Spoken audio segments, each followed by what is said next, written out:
Can you throw this up and over? Or is it too heavy for you? Try it. Can you throw that in? No, it's too heavy. It's too heavy? Yeah, I couldn't even lift it. Well, how are you going to throw it in? You want to pull up the top? Mm-hmm. You can throw the top in. Throw the top in. Oh, good boy. All right, say bye-bye, jack-o'-lantern. Bye-bye, jack-o'-lantern. All right, here we go. Crunch. You think they'll like that? Uh-huh. Crunchy crunch. All the chickens are eating it. Yeah. They love it. Should I turn the fence on? Do you want? Cole, was that your jack-o'-lantern? Yeah. Yeah. Are you happy to give it to the chickens? Do you think they'll like that? Yeah, I'm happy to give it to the chickens. So we're just out here giving the chickens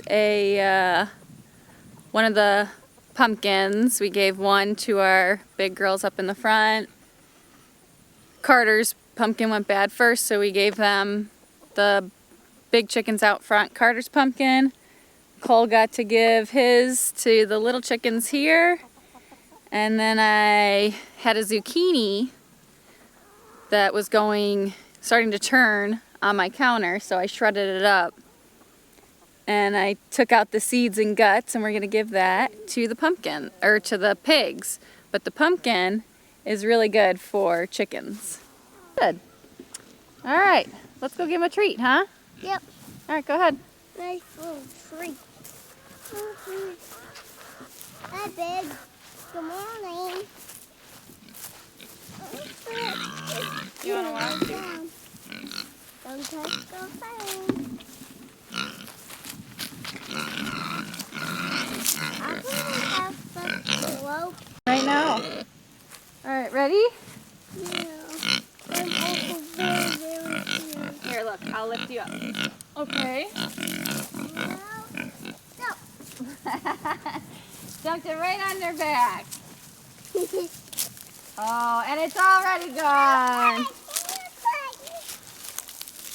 Yep. Yep. I'll go turn the fence back on. Hey, you want to give him a pet? No. No? I'm too scared and they're too big. Oh, but they're such sweethearts. Right? Hi, boys. Hi, boys. You want to pet one? Oh, yeah. Hi, Frank. Hi, Bean. Which one is the biggest, Mom?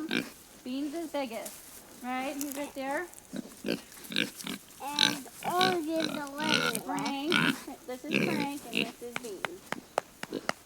Oh, so dusty.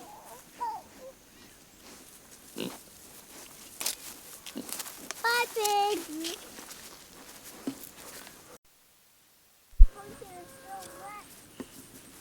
Coming up, taking up the rear, Carter. You got a little follower. Chester's got you. Hi, Chester kitty. Oh, look, there's Oscar. Can I go pet him? Oh, he almost caught that. Here, I'm gonna pet you. I'm gonna pet you. He loves overly loving. Yes, he doesn't want. And now my job is to clean up this mess. And this mess is from having to process a turkey yesterday evening. That was not a planned processing. So what had happened was we had been having a lot of trouble with our turkeys flying out of their electric fencing and then just kind of like roaming around, and they were kind of doing like the guinea thing, like pacing the fence line, like I immediately regret my decision, I want to go back with the flock kind of a deal. And they're big birds, and we have a big net that we use to catch chickens. It's actually a fishing net. I haven't found any nets really marketed for birds, but we got a big fishing net. But they're big animals, and they're very strong animals. So we had been trying to, and it was just usually like one at a time or two at a time or something like that. And usually we would scare them enough that they would fly back in. But it was a pain to have to continue doing this, so we decided to clip their wings. And we have 2 different batches of turkeys. We have our original batch of turkeys, which was 5, and then our 3 babies. And we wanted to differentiate the 2 because we got them from 2 different places, so there's 2 different bloodlines, and we have males and females from each of those litters or purchases of turkeys. So we have our one dominant Tom from our original flock that we banded so that we knew which one he was. He was immediately our biggest, most dominant bird in the flock. It was easy to tell he was a Tom from very early age. So we banded him early on. And we have 3 Toms in that original batch and 2 females. And then of the little flock, we're pretty sure we have 2 males and a female. So 1 female in the little flock and 1 male in the big flock. So we want to mate those 2 together so that they're not mating their sisters. And that was our plan. So we were like, okay, well, we have now, and we're going to dispatch 2 of the other 2 Toms in our original batch. We have the 3, but the alpha is the one that we're going to breed. And then those other 2 are going to be our Christmas and our Thanksgiving turkey. And then we'll keep that Tom. And we also needed to band the female from the baby. We call them the baby turkeys, the second flock of turkeys. We wanted to band her so that we wouldn't mix her up with the older turkeys, because we want to mate those 2 banded, the 2 banded turkeys together. And then we have the other 2 big girl turkeys to mate to the 2 little boys. That was our thinking. We're new to breeding turkeys, but we're like, oh, look, it's a perfect 3 pairs. And we've never mated before or anything like that. But that was our thinking. And so we went in there to clip wings and band the little girl, and everything was going good. And one of the Toms jumped out. No big deal. They do that occasionally. I'm like, just go in and, either catch him with the net or he'll just fly over. Well, he kind of panicked and tried to jump through our electric netting, and he cut his neck on our electric netting. And he cut himself really pretty good. And so we were able to capture him, and we clipped his wings, and then we realized how badly he was injured, and we're like, oh my gosh, he's bleeding a lot. Should we just call him? So we were able to control the bleeding, and we're like, okay, well, it was bleeding enough that I didn't want to put him back with the flock, because I knew that they were going to target him, because, they got those big necks, and it was a pretty open wound on his neck, and it was big, beefy red. And I'm like, I want to keep him away from the others, just so that they don't target his wound. And if he's alive in the morning, great. If not, it's 3 weeks early. He would have gotten a little bit bigger. We'll see what happens. Later on that evening, we checked on him. Everything seemed to be fine, and he was healing okay. And we're like, okay, great. Well, it's still too red. It's not actively bleeding, but it's too beefy red. I still don't feel comfortable putting him in with the others, because I think they're going to peck at it. So let's just give him the night to dry up, for that to really scab over, and then we'll go back in the morning. In the morning, he was totally fine. We're like, oh my gosh, he pulled through. Okay, I guess he gets to live 3 more weeks. Because we're going to process those 2 turkeys at the same time, just because why make more of them, why do it separately? We were just going to process them both like the week of Thanksgiving and then just freeze that Christmas turkey. So in the morning, he was totally fine, and they were calling back and forth to each other because we put the turkeys are now mobile and we're running them on our side yard here, and the static coop is in our backyard, and it's just not doing anything right now. It's empty, and we're giving the grass or the land time to rest and seeds to sprout. Sure. Yeah. Oh, close one. So we put them in there overnight, and they were good shot. They were actually calling back and forth to each other, and doing their call and everything, and he just really seemed homesick. And they were communicating back and forth in the morning, and Mike was like, why don't you just open the door and see if he'll wander back? I'm like, I don't doubt that he'll wander right back. I'm just concerned about getting him into the mobile coop, the mobile area, without any of the other ones getting out. I didn't want this to be like a free-for-all. I kind of wanted Mike to be there, as like a human shield so that they wouldn't come out. But I was like, we'll see how it goes. Go ahead. If it seems to be going okay, I'll open up the fence and see if he'll go in. If not, he can just kind of roam around the fence until Mike got home and helped me get him in. But he wandered over just fine and very easily went in. And almost instantaneously, the other beta Tom, our Thanksgiving turkey, confronted him, and they started battling.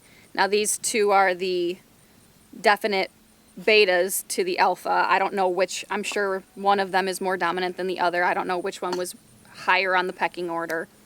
But him being gone for less than 12 hours was enough to disrupt the pecking order, to the point where that Tom aggressed him immediately, and they fought and they fought, and the injured Tom was actually more dominant, and the alpha stayed totally out of it. So I was like, oh, okay, this is going to work out.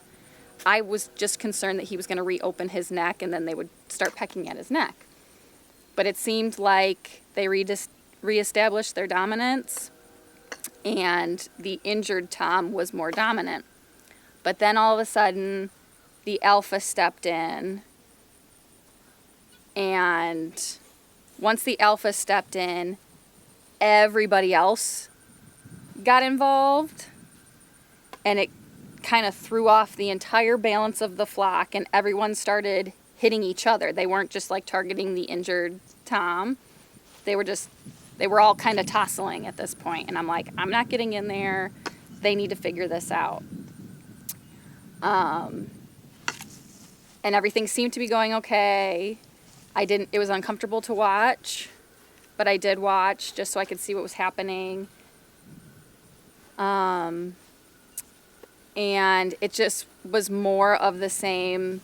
They were pulling on each other's like gizzards or whatever, and like pulling them down to the ground, like showing subordinates. And at like one point, one of the Toms was down on the ground, like ducking his head, like showing subordinates, is what I was taking from the situation. And I thought it was going to be over. So I'm like, I can't sit out here for hours and watch this happen. It's just going to have to unfold. How is it so small? I came back at about lunchtime, and everyone was like laying down. I think that they were kind of tussling for those couple of hours. I think they were all kind of exhausted, and the injured Tom was like at the water by himself, and his neck had been reopened at this point. I knew it was probably just a matter of time before it opened up again, but it did look beefy red. He wasn't like gushing blood or anything like that, but it was that beefy red color again. And I'm like, great, okay. And then it was like once they saw me, they all got up and started kind of tossling again. And I was like, all right, I need to get out of here or something. I don't know how my presence is initiating this issue, but I don't want to cause any more emotions right now. So I left. And then a couple hours later, I had to go pick up Hunter at the bus stop.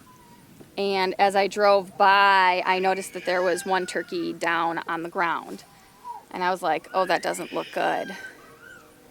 So I went and picked up Hunter. I came back, sent Hunter inside, and I went and I checked, and they had killed the injured Tom. I don't know what transpired. I don't know if they beat him to death. He lost a lot of blood the day before and was probably pretty weak, but he was holding his own so well, and he was strong enough to be the more dominant of the two betas. I know there's not two betas, but that's just how I'm referring to them. So I just left him, and I thought, what's really my option? Either they're going to figure this out, or we're going to dispatch him tonight anyway, because the static coop is not actually secure. The fencing isn't dug deep enough for me to feel safe keeping anything in there without having hot wire around it, and we don't have any spare netting right now to put around it.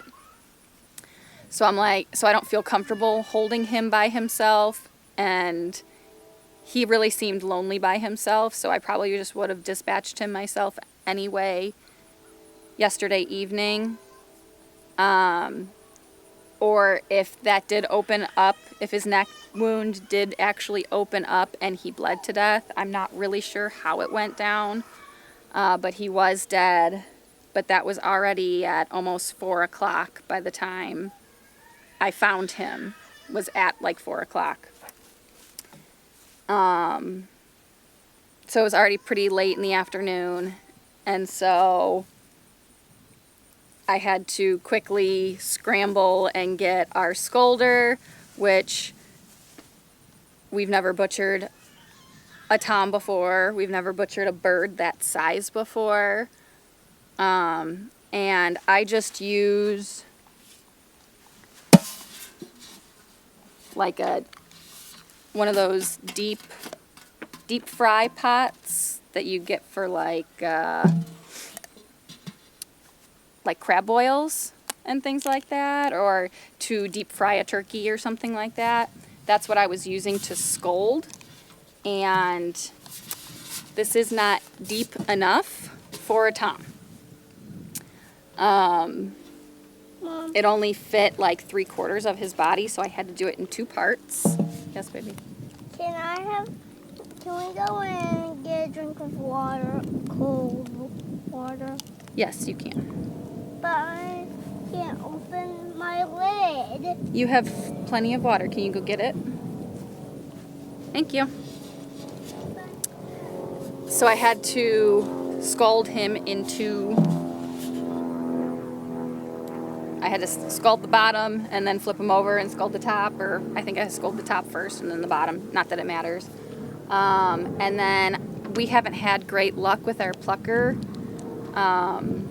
We haven't used it enough, and we've only used it really on chickens, and we used it on our female turkey. Good.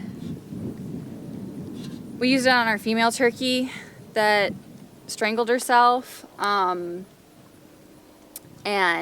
I think my issue with that one is I overcooked her in the scalder because she was frozen, and her feathers weren't coming out, and so all of her meat got tore up.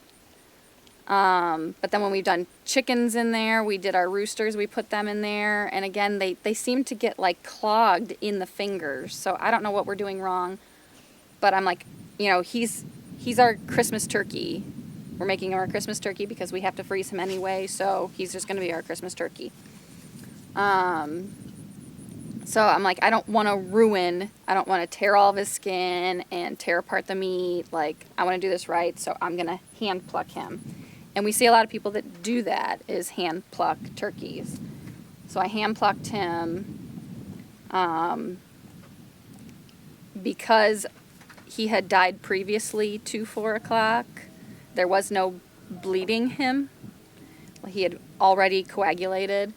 And honestly, when I disemboweled him, eviscerated him,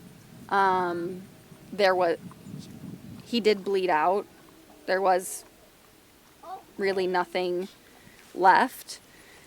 But it was late, you know, and it gets dark around here, you know, at 5 o'clock now. So I have a big old mess that I have to clean up, but I did get the turkey feathered or plucked and eviscerated. And now it's in a cooler with water and vinegar, chilling.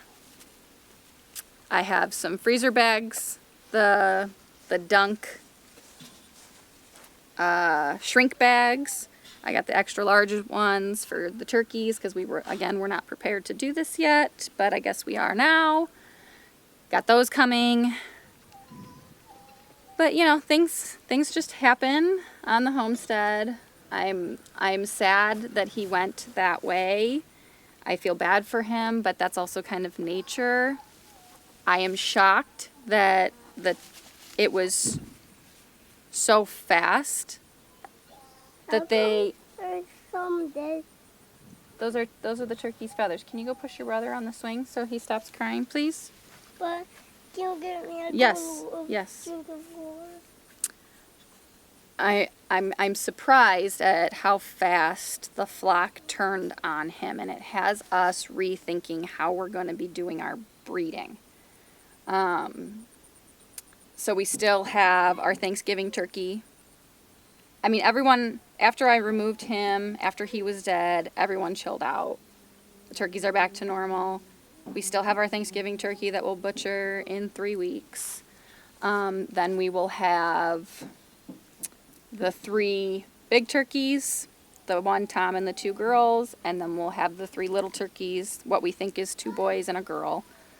And I'm wondering if we don't just maybe breed the 3 and then find out who's fertile and who isn't, like handle the eggs and see who's fertile and who isn't, and then dispatch 1 if not 2 Toms at that point. I don't know if it's just removing the Toms, if they would have done the same thing with a female. In that respect, I'm kind of maybe hoping that someone might be able to give me a little bit of advice on that. Like I said, we've never bred turkeys, but I mean, I don't want to put anyone in harm, but we were planning on separating the 3 pairs and then hoping to bring them back together. But that doesn't seem like that's going to happen. And I don't know, again, if it is just the Toms or if they would do the same thing. Like if we separated them out, did the breeding, candled the eggs, saw who was fertile, and then decided between the 3 Toms which one we want to keep. Can we bring the other 2 girls back to the 1 Tom? Or is everything gonna just break loose again? We don't know. We don't really know. So if anyone has any insight on that, I would love to hear it. But this was the situation that arose yesterday. It's unfortunate. I don't know that we would. The only, it was the best decision that we could have made. Even if we had known before, like the only thing that we would have done is probably just dispatched him, because what are we going to do? Like leave him secluded to himself and not be able to fully protect him at night? I don't know. And it's also kind of a nature thing. He was a weak link, I guess. I don't know. What do you guys think? Well, there are the murderers, all resting under the shade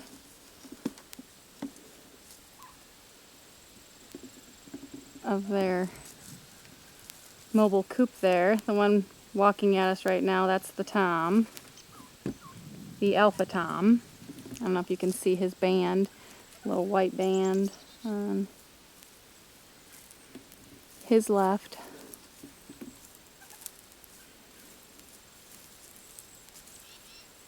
And then you can see that one standing up right there. That's the other Tom. That's going to be our Thanksgiving turkey.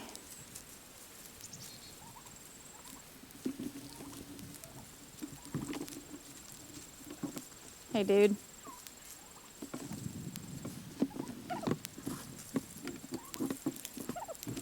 But they are out here in their mobile coop. We got them the bigger net. We did have them in the 100-foot net, and now this is the 165-foot electric fencing. So it's, another 2/3 bigger. So it's a pretty good amount of space. And they have been enjoying that.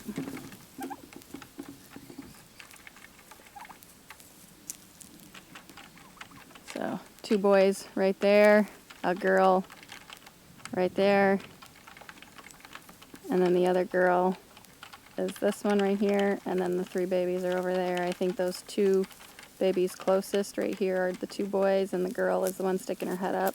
She's got the blue, I don't know if you can see it, she's got the blue tag on her ankle. So everybody got clipped except for Macho Boy here. You can see he's got still the big white feathers here. After the other Tom got injured, we were just like, all right, that's enough. I don't want to have to chase another Tom and excite everybody. And we were pretty,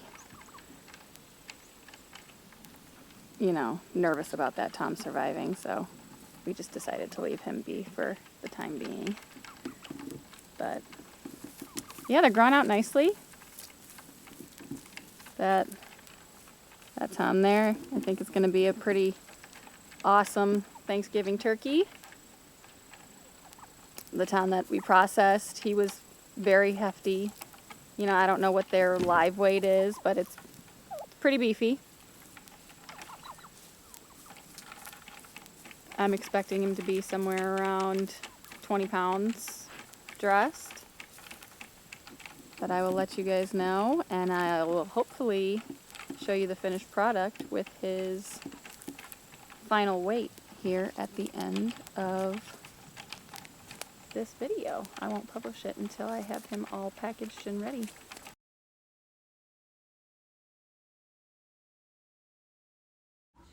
Thank you guys for stopping by today and joining in on our journey here at Bare Bones Living. We'll catch you on the next one.